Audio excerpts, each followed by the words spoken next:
This is problem 3 for homework 7.2 and 7.3. Find a basis for the given subspaces S and determine the dimension of that subspace. A. S is the subspace of P3, consisting of all polynomials with graphs crossing the origin.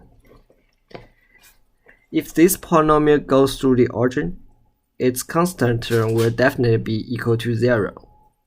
We can rewrite Px as ax cubed plus bx squared plus cx without the constant term.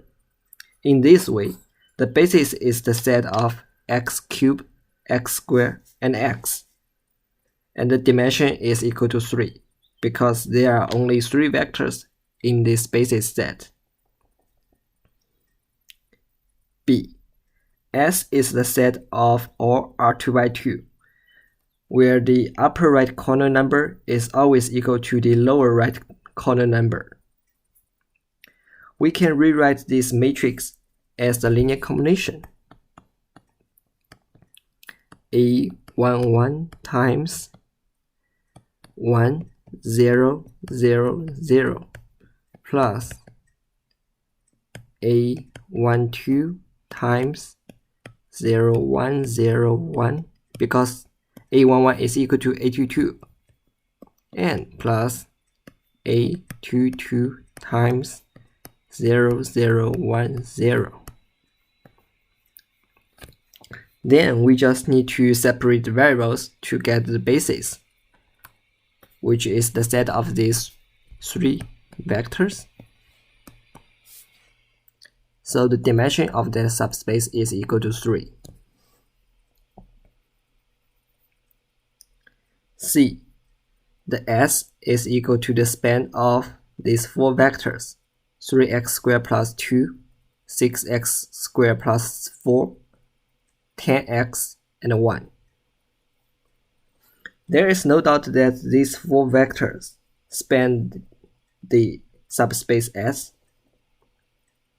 Since a basis set is a linearly independent set spans the subspace S, we need to remove these linearly dependent vectors to obtain the basis. And we notice that the 3x squared plus 2 and the 6x squared plus 4 are just multiples with each other.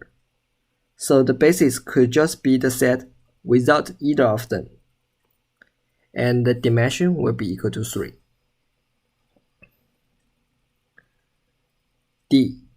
S has the all P3 vectors whose first derivative is a constant. If we set Px is equal to ax cubed plus bx plus c plus d, then the first derivative of Px is equal to 3ax squared plus 2x plus c. The condition here is the first derivative of Px is a constant, which means the x-related term in P prime x should not make any impact, which implies that a and b are both equal to 0s. We can simplify this Px as cx plus d because a and b are all equal to 0s. So the basis will be equal to the set of x and 1. Thus, the dimension of this subspace is equal to 2.